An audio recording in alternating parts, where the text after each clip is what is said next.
പുരുഷനും സ്ത്രീയും എന്ന രണ്ട് വിഭാഗങ്ങളെ മാത്രം ഒരിക്കൽ അംഗീകരിച്ചിരുന്ന സമൂഹം മൂന്നാം വിഭാഗത്തെ അകറ്റി നിർത്തിയപ്പോൾ അവർക്ക് നഷ്ടമായത് വിദ്യാഭ്യാസമെന്ന അവകാശമാണ്.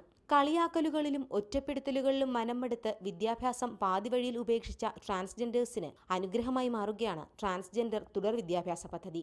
ഇതിന്റെ ഭാഗമായുള്ള തുടർ വിദ്യാഭ്യാസ സർവേയുടെ ഉദ്ഘാടനം തലസ്ഥാനത്ത് വിദ്യാഭ്യാസ മന്ത്രി സി രവീന്ദ്രനാഥ് നിർവഹിച്ചു.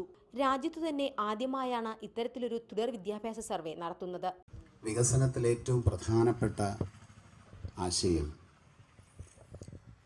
പാർശ്വവൽക്കരണമില്ലാത്ത ഒരു ജനതയെ സൃഷ്ടിക്കുക എന്നുള്ളതാണ്.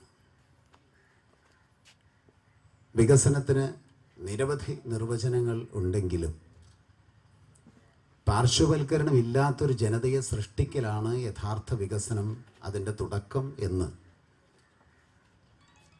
വളരെ അപൂർവം പ്രദേശങ്ങളിലേ തിരിച്ചറിഞ്ഞിട്ടുള്ളൂ. അതുകൊണ്ട് തന്നെ പൊതുവിൽ വികസിതം എന്ന് പറയുന്ന പ്രദേശങ്ങളിലൊക്കെ കണ്ണഞ്ചിപ്പിക്കുന്ന ഒരുപാട് സംഭവങ്ങൾ ചിലപ്പോൾ കണ്ടു എന്ന് വന്നേക്കാം. പക്ഷേ അവിടെയെല്ലാം പാർശ്വവൽക്കരിക്കപ്പെട്ട ഒരുപാട് പേർ നമുക്ക് വളരെ ശ്രദ്ധയോടുകൂടി നോക്കിയാൽ കാണാൻ കഴിയും. ട്രാൻസ്ജെൻഡേഴ്സിന്റെ സൗഹൃദ വലയത്തിലൂടെ സമാന സ്വഭാവക്കാരെ കണ്ടെത്തി ഇവരുടെ വിദ്യാഭ്യാസ നിലവാരം മനസ്സിലാക്കി തുടർ വിദ്യാഭ്യാസം നടപ്പാക്കുക എന്നതാണ് സർവേയിലൂടെ ലക്ഷ്യമിടുന്നത്. ഇന്നു മുതൽ ഈ മാസം 31 വരെ സംസ്ഥാനമൊട്ടാകെ തുടർ വിദ്യാഭ്യാസ വിവരശേഖരണം നടക്കും.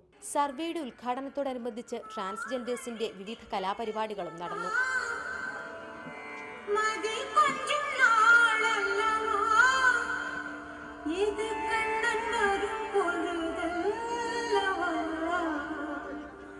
റിപ്പോർട്ടർ തിരുവനന്തപുരം.